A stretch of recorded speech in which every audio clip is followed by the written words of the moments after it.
Hello everyone and welcome back to TowerGate. It is day 135, July the 17th, 2017. I apologize for having my last video not actually get uploaded like 3 o'clock in the morning, but just had some things going on and just couldn't get to it in time, but I guess we got it in there somehow. So I've already looked at some comments on the video, so hopefully some of you got a chance to see that. But let's go ahead and move on to TowerGate day 135. Monday, July the 17th, 2017. Okay, before I get into some of the more TowerGate related issues, there's something I just want to give a little commentary on here before I do that, and it involves the area of foreign policy, which I generally try to keep a lot of the foreign policy out of my TowerGate speeches. If in fact I have something that I really want to get into on foreign policy, I usually do a separate video, but I have time issues. So I just want to touch on a few things about what's going on with the EU, because there are some important things happening that we might want to be aware of and paying attention to.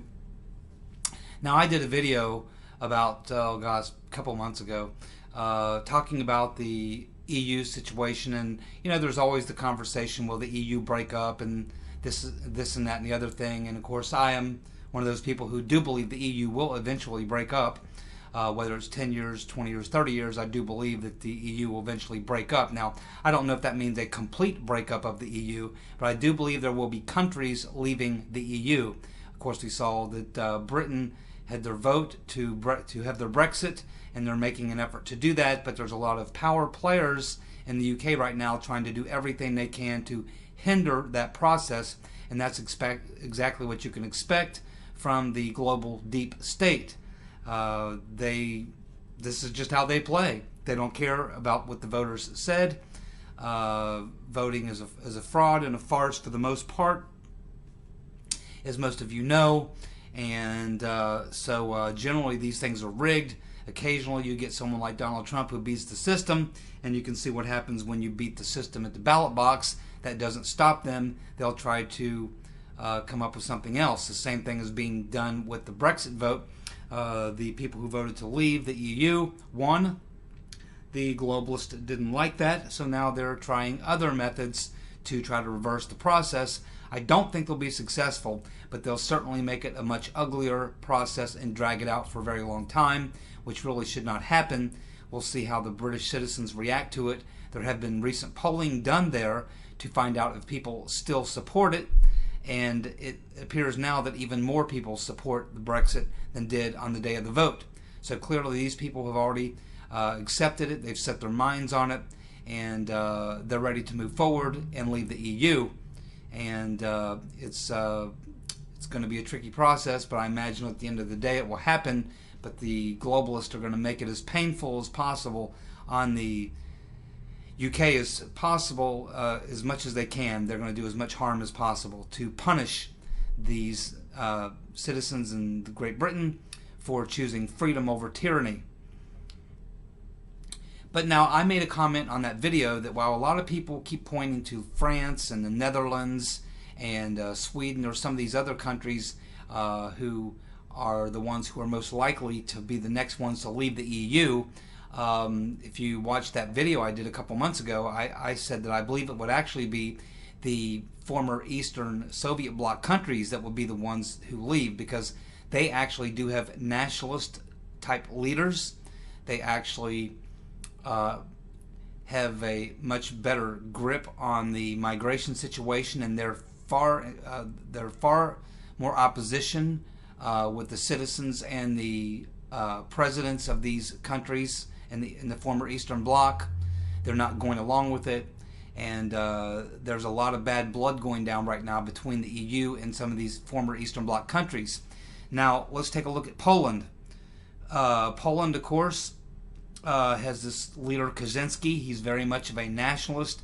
The people there in Poland, as well as Mr. Kaczynski, have flat out told the EU they're not going to comply with their quotas for migrants. They're just not going to do it, and therefore the EU is now wanting to do some sort of sanction against Poland or what have you. But I'm telling you, if they push the Polish people and Mr. Kaczynski too hard, Poland could very well say, you know what, let's just leave the EU. We don't need the EU. and that would be a very good move for them. But you have to keep in mind that these Eastern Bloc countries are all going to stick together. If Poland goes, you can bet that Hungary is probably going to go with them, and the Czech Republic. So Hungary, Poland, and Czech Republic, they will all kind of move together.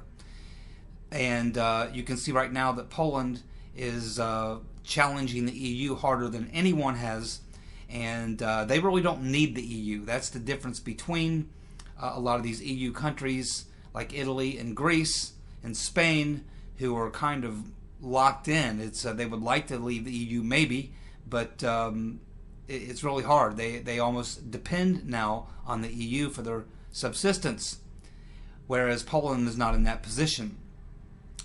Then we have the Hungarian Prime Minister, who's a great dude. This guy, Viktor Orban, I love this guy. And keep in mind, he's the only European leader that openly came out and endorsed Trump. But Mr. Orban has claimed that the European Union is implementing migration plans designed by left-wing billionaire George Soros to bring 1 million migrants per year to Europe with the help of his army of NGOs. So Mr. Orban right now is in a all-out war with the EU. First of all, the EU is now trying to punish Hungary for something over logging rights. But this is really just another way to punish Hungary for not going along with the quotas on the migrants. But Mr. Orban has also, he's probably been the #1 biggest critic on the entire planet of George Soros. He, like the Russians, have booted Mr. Soros out of the country. And keep in mind, George Soros is from Hungary. He's Hungarian.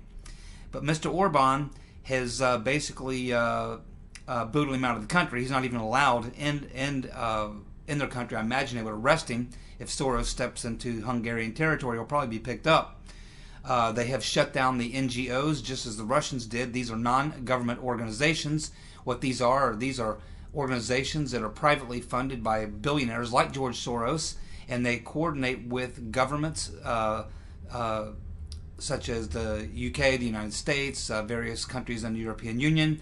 They also coordinate with intelligence agencies, and they create, they set up shop in foreign countries, and then they begin to set up programs designed to tear the country apart, or to attack certain leaders, or to break up a ruling party, just to cause mayhem and chaos and problems within a country, just as they did in Ukraine to set the stage for the coup there. They're trying to do the exact same thing to Mr. Orban in Hungary, and he knows it. They're trying to do the same thing to Mr. Kaczynski in Poland, and he knows it. Now, what's different about now in the previous 8 years is Obama and Bush were big supporters of the one world government and the globalist agenda and the EU, and so they would have punished Poland and Hungary and the Czech Republic to a great degree had they attempted to even murmur about leaving the EU. But we now know that Donald Trump, of course, is a big fan of Brexit. He was hoping to see a Frexit. He was hoping to see a Grexit.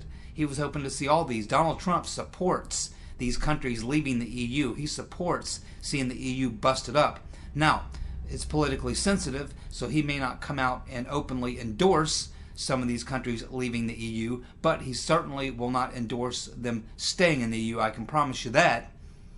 And so it's a whole different situation, because now Poland, Hungary, the Czech Republic, and other countries, maybe the Netherlands, they're not in a situation now where they're going to face the American president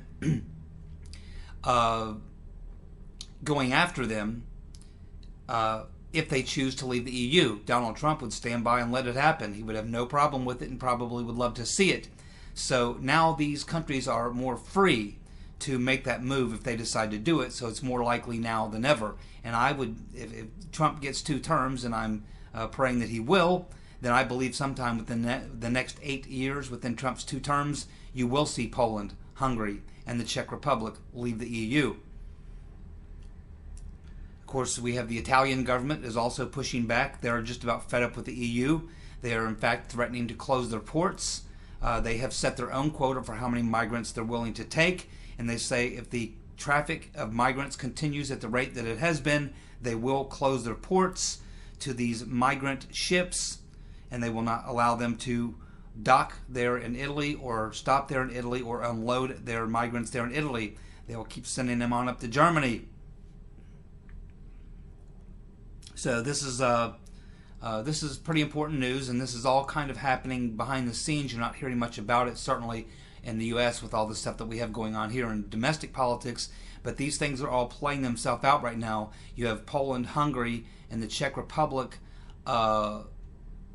really going at it toe-to-toe with the EU bureaucrats in Brussels. And again, when you're talking about Poland and Hungary and the Czech Republic, these are not countries like the Netherlands or Italy or Greece or any of these countries that can be bullied and pushed around. These are countries that can live outside the EU and can thrive outside the EU. And these countries, Poland, Hungary, and the Czech Republic, will stick together. Those people there are hardcore nationalists. And we saw the response. We saw how well Trump was received in Poland, and he would be received the same way in Hungary and the Czech Republic as well. I think it's interesting to watch this situation as it develops, and I'm not suggesting that these other countries that have been mentioned, such as Denmark, Bulgaria, Austria, Finland, Croatia, Sweden, France, Netherlands, Italy, and Greece, would not leave the EU. It's certainly possible, but I don't think that that's where the fracture is going to start. I think the fracture will start with the countries I mentioned, Poland, Hungary, and Czech Republic. Now, if Poland, Hungary, and the Czech Republic leave the EU and they are able to form a coalition, which I expect that they will, you could very well see Bulgaria and Finland, possibly Austria, you could see them, Croatia, possibly join that bloc. So you could see an entire group of countries leave the EU from them former Soviet bloc countries, and they could form their own little union. And this is what I see as a possibility happening. It's much tougher for France and Denmark and the Netherlands, Italy and Greece. I don't know how they could leave the EU. They could, but they would have a very difficult time, and they're just too small and too in debt and too reliant on the EU right now. The only way I could see that they could do it is if some other large block of countries who could support them for a while until they got on their feet would step in and offer assistance, such as Russia, China, India, the BRICS, or something like that. But I don't see that happening. I mean, these countries are a basket case with massive, massive debt. Massive debt. That's the problem that they have. So I don't see that happening. But keep your eye on Czechoslovakia, Poland, and Hungary. And watch them, because I believe that's where the fissure will take place that will lead to the beginning of the dissolution, at least in part, of the European Union. I believe it's those former Eastern Bloc countries of the Soviet Union that are going to break away, and will most likely see this happen, I believe, certainly within the next 8 years, possibly even much less than that, because the leaders of Poland and Hungary and their citizens, as well as in the Czech Republic, are not going to allow themselves to be have a finger stuck in their eye and be lectured to and pushed around by the Brussels technocrats. These are not the type of people that put up with that type of crap. They just aren't. These aren't Western Europeans. These are different people. These are very tough people and very nationalist people, and they are not going to bow down to the EU. And I don't think that they're going to allow themselves to be sanctioned heavily, penalized, punished, fined, or anything else. I just don't see it going there. It's going to be a hell of a fight. And again, the triggering mechanism, I think, is all that's going on. But what could make the big difference is that you now have an American president who will not bully them into staying into the EU. He would probably sit back and let it happen and probably smile about it. So this is a development I wanted to cover today in TowerGate that we should all be considering and keeping our eye on, because things are happening there behind the scenes that are not being covered in the mainstream media regarding the EU in the situation that's taking place there. Now, let's get back to some TowerGate news. As we know, this is these next 2 weeks before they go on their summer recess, assuming they do. It looks like some members want to halt that, but I don't think that'll work. There's just too many of these guys don't want to be in Washington in August. I don't see McConnell doing it. I just don't see it happening. It's possible, but I don't see it happening. But in the next 2 weeks is when we're supposed to be getting all these people testifying, such as Susan Rice,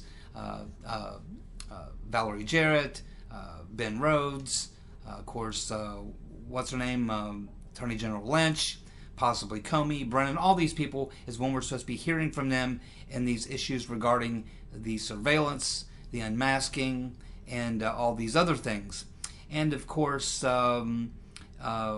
are learning that there's going to be an individual who is scheduled to testify, and he is a British businessman named Bill Browder. He is the CEO and founder of Hermitage Capital Management, and he is supposed to testify before the Senate Committee, Judiciary Committee, this week. And he is going to say that Natalia Veselnitskaya, the female lawyer, Russian lawyer, who was employed from Fusion GPS, actually who employed Fusion GPS to work for her and her client in a Russian-led lobbying effort in the U.S. He will claim that Veselnitskaya has close links to the Kremlin. He will claim that Veselnitskaya was working in support of the Russian government interest on the Majinsky Act. He will say that Fusion GPS was therefore acting as an unregistered agent of Russian interest, while at the same time simultaneously acting and overseeing in the creation of the Dossier. So he's basically going to testify in such a way that he's going to show or try to make the claim that this Russian lawyer, Natalia Veselnitskaya, was much closer connected to the Russian government than she's letting on, and that she was acting in their interest to lobby to get a reversal on this Majinsky Act thing. At the same time, he's also making the argument that while this was happening, that she had employed the services of Fusion GPS to do some domestic work for her political type work on this exact same issue. Now, at the same time that Fusion GPS is doing this, he is claiming that Fusion GPS was working essentially for her and thereby working for the Kremlin, because she's working for the Kremlin. She employs GPS, therefore they're working for the Kremlin in a way. And he's saying that because they were doing that at the same time that they were working on helping produce the dossier, that they should have registered as a foreign agent, and they did not. Therefore, they're in violation of not registering as a foreign agent when representing the interest of Russia by way of this Russian lawyer, Miss Veselnitskaya, whatever her name is. Yes, this is what Mr. Browder is going to be testifying to in these Senate hearings. So this kind of cuts both ways. I've never heard of this guy before, but I guess we'll be finding out more about him and what his connection is to all this. But that's the claim that he's going to make. That's what he's going to testify to. And we already know that because he's been interviewed by The Guardian, and this is exactly what he's talking about, is what he's going to say and what he's going to tell them. So he's going to show a connection between this Russian lawyer and the Kremlin. He's also going to suggest that Fusion GPS was acting unlawfully, working as a unregistered foreign agent. It appears that Susan Rice has changed her mind and that she is now either A, not going to testify, or B, is going to delay or reschedule or postpone her testimony. This will upset a great many of you, I'm sure. Didn't upset me at all. It's exactly what I expected. First of all, we know that Susan Rice didn't want to testify at all. Susan Rice was going to testify only if she could do it in a closed session. And now, the day before she's supposed to testify, she decides she's not going to testify. This is called rope-a-dope. It is a technique used by lawyers, and I'm sure her lawyer and her had this plan from the very beginning. The plan is for her never to testify, to keep delaying it and delaying it and delaying it. And as long as they're asking her, instead of sending her a subpoena, this is exactly what they'll get. They'll never get her in there. The same is true with Loretta Lynch.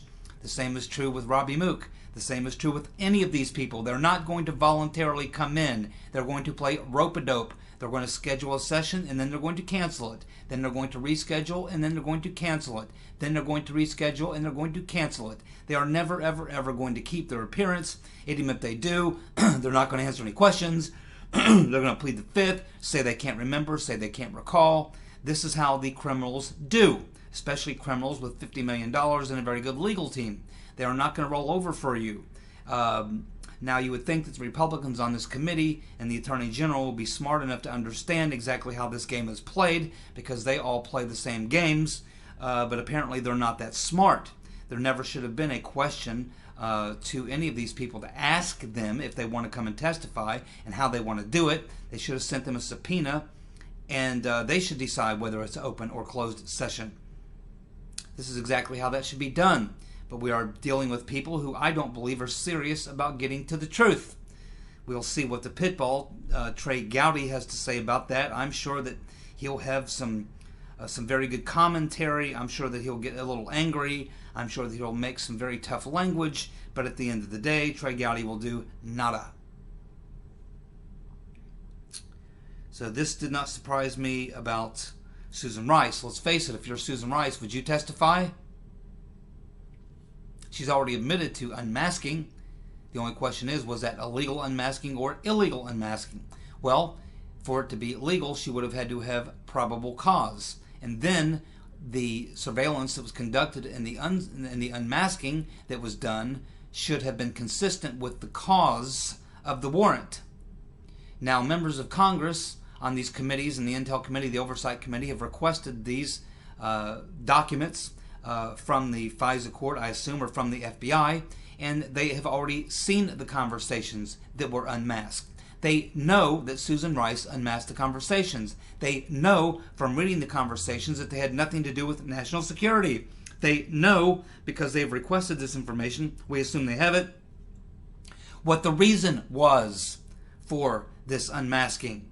They really don't need to even call Susan Rice in. They already have all the evidence right there. All they need to do is have an attorney general who will do his job and appoint a special prosecutor, appoint the judge and the jury, and then file criminal charges against Susan Rice. You don't ask her to come and testify. You file a criminal warrant against her. That's what you do, along with Valerie Jarrett, along with Loretta Lynch, along with Mr. Comey and Mr. Brennan, and the whole bang of them. And if in fact the critters in Congress actually wanted to get to the bottom of this and wanted truth and justice, that's exactly what they would do. If Attorney General Sessions had any stones and any sense in his head, that's exactly what he would do. But we all know whose team that they're playing on, and it certainly isn't ours, and it certainly isn't the president's. So, that's why Susan Rice is not testifying. She's guilty as hell. I wouldn't testify either if I were her. I wouldn't say a damn word.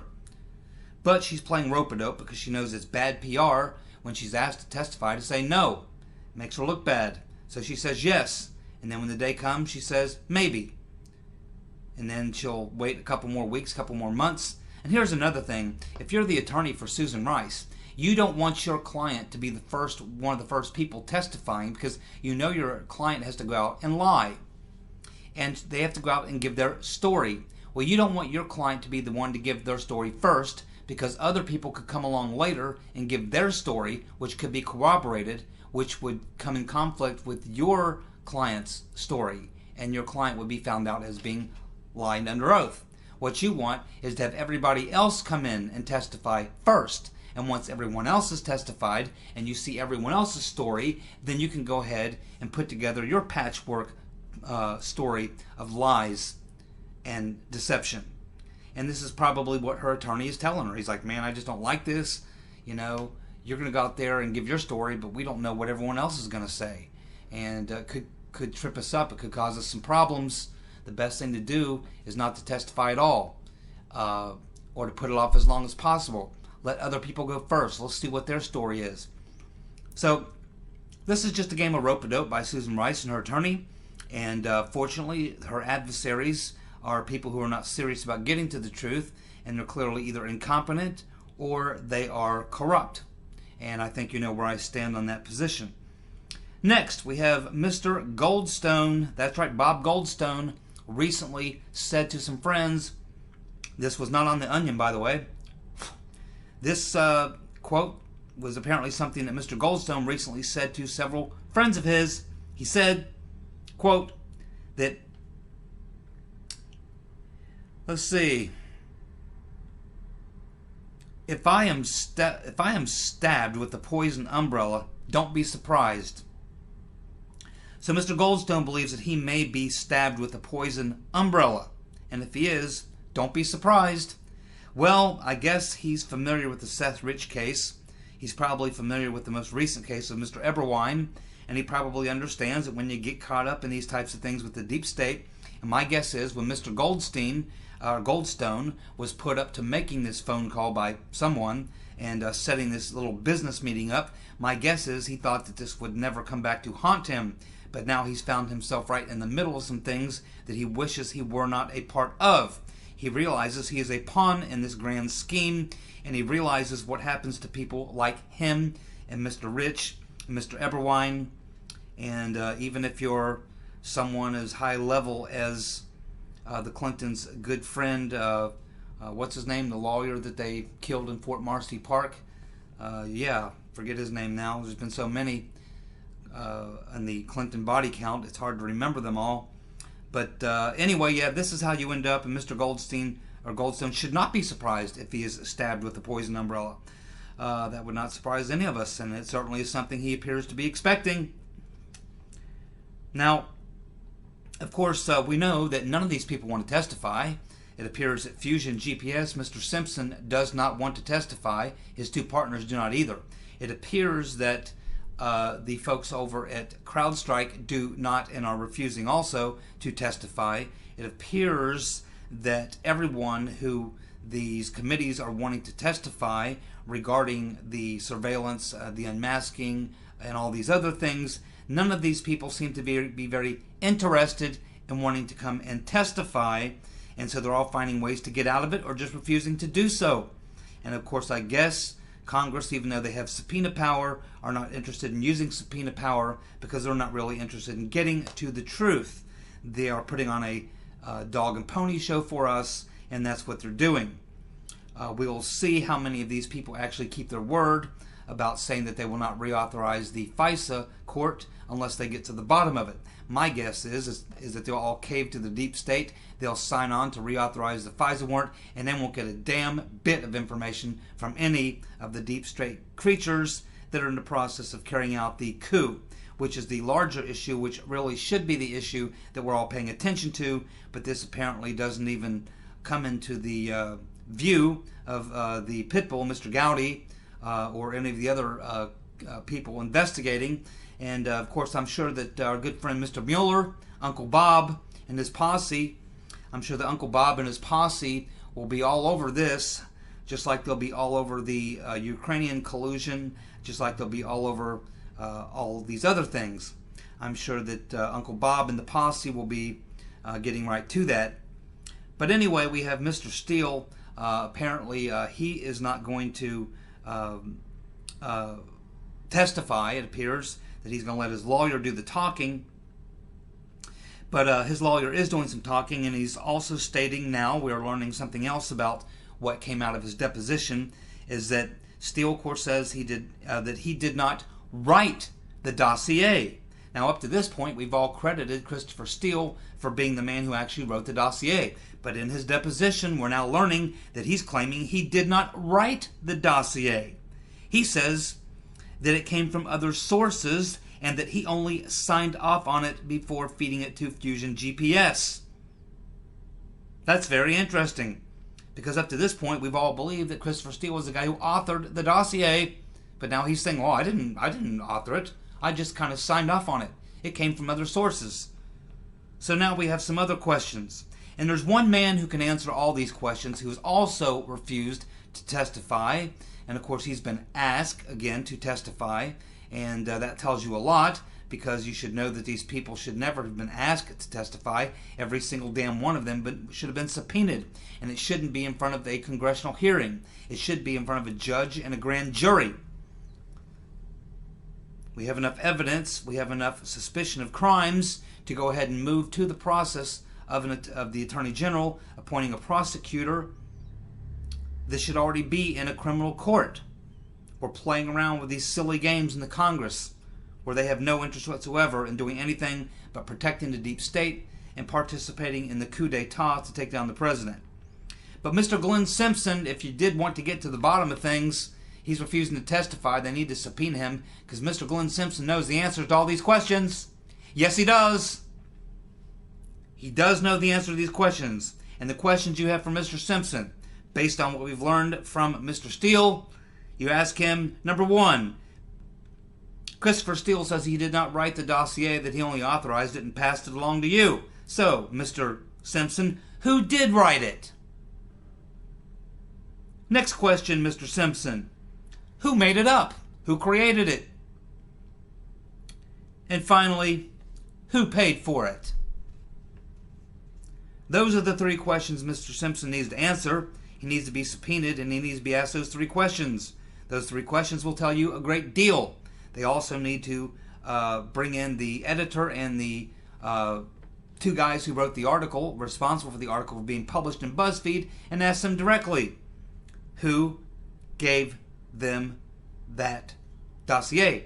They need to ask John McCain directly, who did you give the dossier to? They need to ask Mr. Simpson, who did you give the dossier to? They need to ask Mr. Steele, who did you give the dossier to? These are the individual players regarding the dossier that you need to talk to, and these people all know the answers to these questions I just asked. Very, very simple. Questions we need to get to the bottom of. These guys could have been called in, subpoenaed by Congress months ago, and asked these questions. Why is it not happening?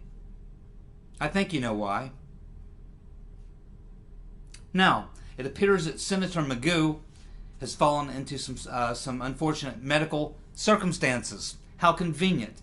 Just as we learn that the attorneys for Christopher Steele are pointing the finger at John McCain as being the leaker, and they suggest that he may be called as a witness in those hearings, and we can almost be certain that he will be called in the hearings here in the United States in the court case against BuzzFeed. It appears that John McCain has suddenly come down with a little eye infection, a little bit of swelling behind his eye or something, some blood clot or something, and it looks like he's going to be out of service for a few weeks. How convenient for Mr. Magoo. Well, I don't know about you, but I certainly hope Mr. Magoo has a very quick and speedy full recovery so that he can get back to his position in the Senate, where he can continue to participate in the deep state coup to take out the president. But most importantly, what we want for Mr. Magoo is for him to be back in very good health so that he can be testifying in front of the judge and jury so that they can find out, so the attorneys for Mr. Steele can find out if he's the one that leaked the dossier to BuzzFeed or who exactly he passed it on to, or if maybe his right-hand man was the guy who did the dirty work. So we need for Mr. Magoo to have a quick and full and speedy recovery so we can get back to finding out exactly what he is involved in. And as I've told you before, I believe that Mr. Magoo is up to his eyeballs in this entire fiasco, which is the larger picture of orchestrating a coup d'etat in the United States of America, take down the president.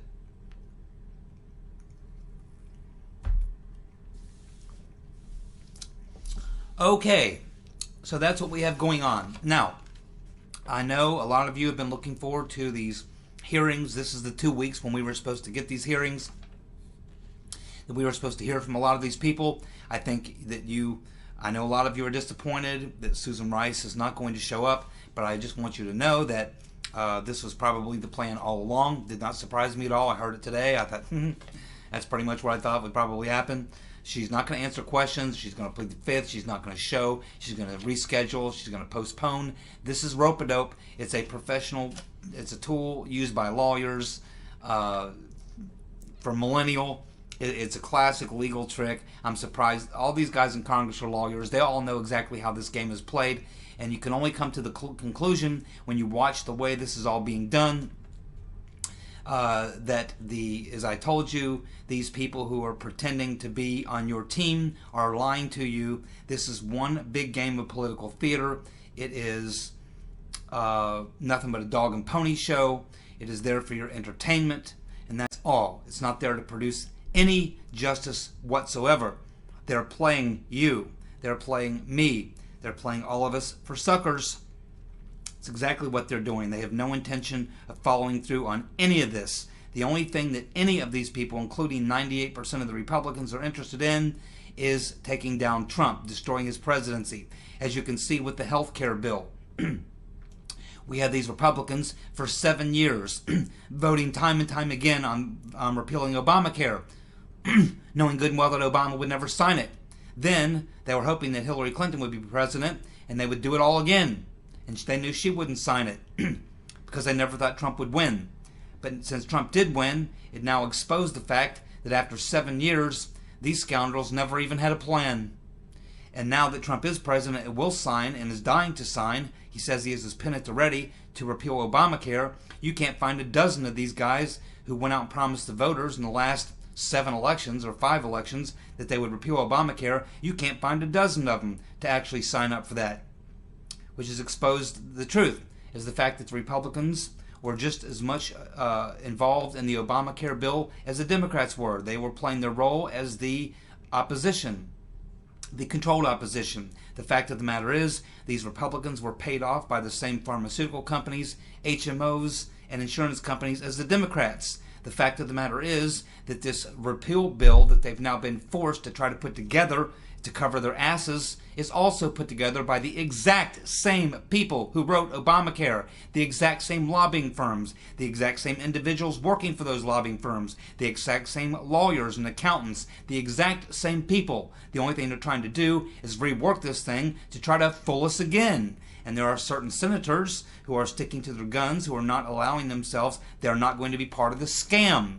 And they're creating a lot of problems. And the deep state is perfectly willing, Mr. McConnell, along with Paul Ryan, they are perfectly willing to let this thing be a complete failure, because this is part of their plan as well, to make sure that Trump has no legislative success whatsoever. They want him to be a failed president. They want him to be destroyed, personally, professionally, politically, and in every way. This is a deep state coup which involves the Republicans, the Democrats, the media, the intelligence agencies, the global governments. It is a big, big game, folks, that's being run right now. It's being run on President Trump. It's being run on you and I. And this is exactly what is going on. Fortunately, we're all wise to it.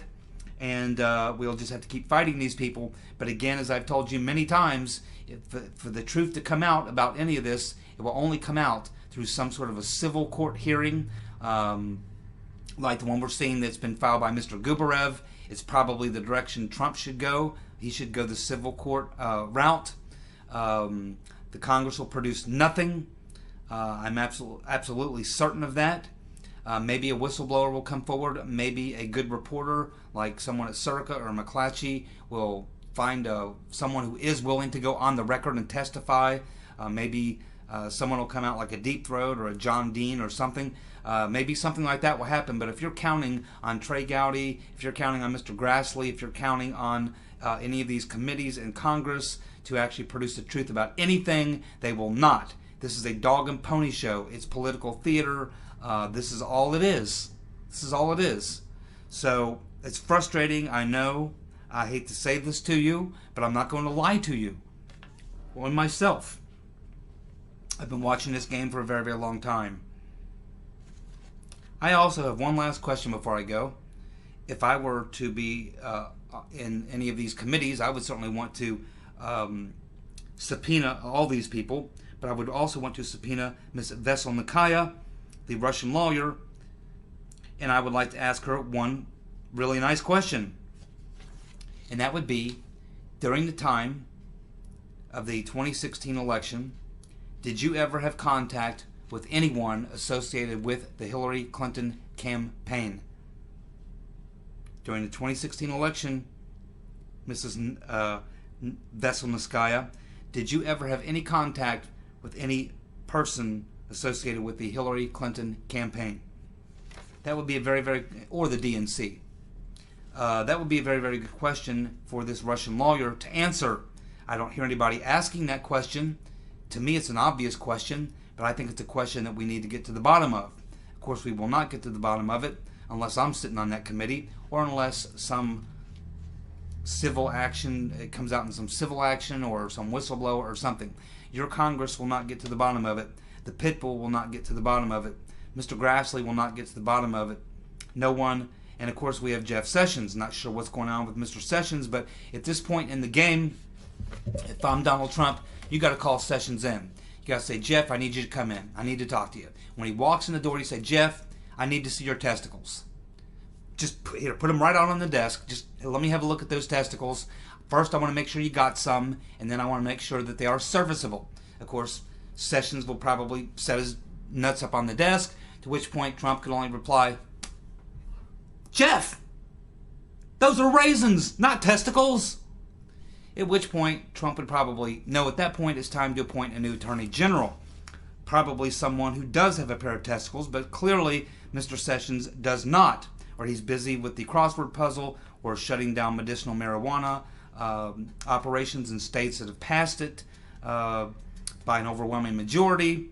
Anyway, whatever it is that Mr. Sessions is doing in his office all day long, I have absolutely no idea. But one thing we know he is not doing, he is not pursuing any of the crimes, of which there are a great many happening all around him. We have murders, multiple murders, we have crimes, we have collusion, we have government interference, we have documents being shared, we have people being paid, we have setups being run, we have deep state coups going on, we have FBI directors leaking classified information, we have a former Secretary of State with 60,000 emails now into possession of the FBI director or the Attorney General, who apparently is not interested in looking at them. We have Mr. Montgomery's 47 hard drives sitting in the office proving the illegal surveillance going back 10, 15 years of hundreds of thousands of people, including Trump. We have all kinds of former Obama administration officials guilty of high crimes and misdemeanors. We have the evidence to prove every bit of it. All this stuff is going on. Mr. Sessions apparently does not seem to be able to act, because he probably is packing a pair of raisins. And that's a problem when you're the Attorney General and you're in this environment. But anyway, that is the state of things today. So I appreciate you tuning in to TowerGate today, day 135, July the 17th, 2017, Monday. I'll be back tomorrow evening. Or actually, is it Tuesday? Yeah, you'll be seeing this video on Tuesday morning. So anyway, thank you for tuning in. I appreciate all your comments. Thanks for hanging in there, folks. We'll just keep staying with the story. Remember, Watergate took 2.5 years to shake itself out, and it wasn't because of members of Congress wanted to do the right thing. It was because that you had a person on the inside, a whistleblower, and you had two good reporters who were willing to put it all on the line, and an editor who supported them. And that's the reason we got the truth about Watergate. And maybe we'll get the truth about this, but it certainly won't come from the Congress critters, the Deep Swamp, the Pitbull, won't come from Uncle Bob and the posse. It won't come from any of these people or of their ilk. No, that's not going to happen. But we'll keep watching the story every day. Thank you for tuning in, and I'll see you again tomorrow. Take care. Bye.